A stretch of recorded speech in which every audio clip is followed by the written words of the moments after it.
നിങ്ങൾക്ക് പൈൽസുമായി ബന്ധപ്പെട്ട ബുദ്ധിമുട്ടുകൾ ഉണ്ടോ? എങ്കിൽ നിങ്ങൾ ഒരിക്കലും ബ്രേക്ക്ഫാസ്റ്റ് സ്കിപ്പ് ചെയ്യാൻ പാടില്ല. എന്തുകൊണ്ടാണെന്ന് നോക്കാം. പലരും അവരുടെ തിരക്കുകൾ കാരണം ബ്രേക്ക്ഫാസ്റ്റ് സ്കിപ്പ് ചെയ്തുകൊണ്ട് നേരിട്ട് ലഞ്ച് കഴിക്കുന്ന ഒരു പ്രവണത കാണാറുണ്ട്. കൂടുതലും ഇത് കാണിക്കുന്നത് ചെറുപ്പക്കാരായിരിക്കും. കാരണം രാവിലെ ടൈം ഉണ്ടാകാത്തത് കൊണ്ട് തന്നെ അവർ ബ്രേക്ക്ഫാസ്റ്റ് സ്കിപ്പ് ചെയ്ത് നേരിട്ട് ഓഫീസിൽ നിന്നും ലഞ്ച് കഴിക്കാറാണ് പതിവ്. ഈ ഒരു ശീലം നമുക്ക് ഭാവിയിൽ പൈൽസും മലബന്ധത്തിൻ്റെ പോലുള്ള ഇഷ്യൂസൊക്കെ വരാനുള്ള സാധ്യതയാണ് ഉണ്ടാക്കുന്നത്. കൃത്യമായ സമയത്ത് നമ്മൾ ബ്രേക്ക്ഫാസ്റ്റ് കഴിച്ചു കഴിഞ്ഞാൽ നമ്മുടെ ശരീരത്തിൽ നാച്ചുറലി നമ്മുടെ ഗ്യാസ്ട്രോകോളിക് റിഫ്ലെക്സ് ആക്ടിവേറ്റ് ആവുന്നു. അതായത് മോഷൻ പാസ് ചെയ്യാൻ നമുക്ക് തോന്നുന്ന ഒരു റിഫ്ലെക്സിനെയാണ് നമ്മൾ ഗ്യാസ്ട്രോകോളിക് റിഫ്ലെക്സ് എന്ന് പറയുന്നത്. സോ നമുക്ക് ആ ഒരു റിഫ്ലെക്സ് വരുന്നതിൻ്റെ ഭാഗമായിട്ട് നാച്ചുറലി നമുക്ക് മലവിസർജനം നടത്താനുള്ളൊരു ടെൻഡൻസി വരുന്നു. ഒപ്പം തന്നെ നമുക്ക് സ്ട്രെയിനിങ്ങോ മറ്റോ കൂടാതെ ഈസി ആയിട്ടുള്ള ഒരു മലവിസർജനമാണ് അവിടെ ഉണ്ടാകുന്നത്.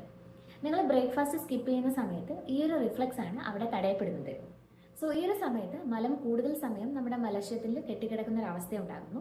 ഇത് മലം കൂടുതൽ കട്ടിയുള്ളതും അതേപോലെ ഡ്രൈ ആക്കി മാറ്റുന്നു. സോ ഇത് നമുക്ക് കോൺസ്റ്റിപ്പേഷൻ്റെ ഇഷ്യൂസും പിന്നീട് സ്ട്രെയിൻ അപ്ലൈ ചെയ്തുകൊണ്ട് മോഷൻ പാസ് ചെയ്യേണ്ട ഒരു സിറ്റുവേഷനിലേക്കാണ് എത്തിക്കുന്നത്. ഇത് പൈൽസ് പോലുള്ള പ്രശ്നങ്ങളെയാണ് ഭാവിയിൽ വിളിച്ചു വരുത്തുക. ഇത്തരത്തിൽ ബ്രേക്ക്ഫാസ്റ്റ് സ്കിപ്പ് ചെയ്യുന്ന ശീലം നിങ്ങൾ ആഴ്ചകളോളം തുടർന്നു കഴിഞ്ഞാൽ തീർച്ചയായും നിങ്ങൾക്ക് പൈൽസ് ഭാവിയിൽ ഡെവലപ്പ് ചെയ്യുന്നതാണ്. അതുകൊണ്ട് തന്നെ ഒരിക്കലും ഇങ്ങനെയൊന്നും ചെയ്യാതിരിക്കുക. നമ്മുടെ ലൈഫ് സ്റ്റൈലിനെ പൈൽസ് ഡെവലപ്പ് ചെയ്യുന്നതുമായിട്ട് ഒരുപാട് ബന്ധമാണ് ഉള്ളത്. അതേപോലെ നമ്മുടെ ബവൽ ഹാബിറ്റ്, അതായത് മോഷൻ പാസ് ചെയ്യുന്ന ഒരു ടൈം നമ്മൾ ഏകദേശം എല്ലാ ദിവസവും ഒരേ സമയമാക്കി കൊണ്ടുവരാൻ വേണ്ടി മാക്സിമം ശ്രമിക്കുക.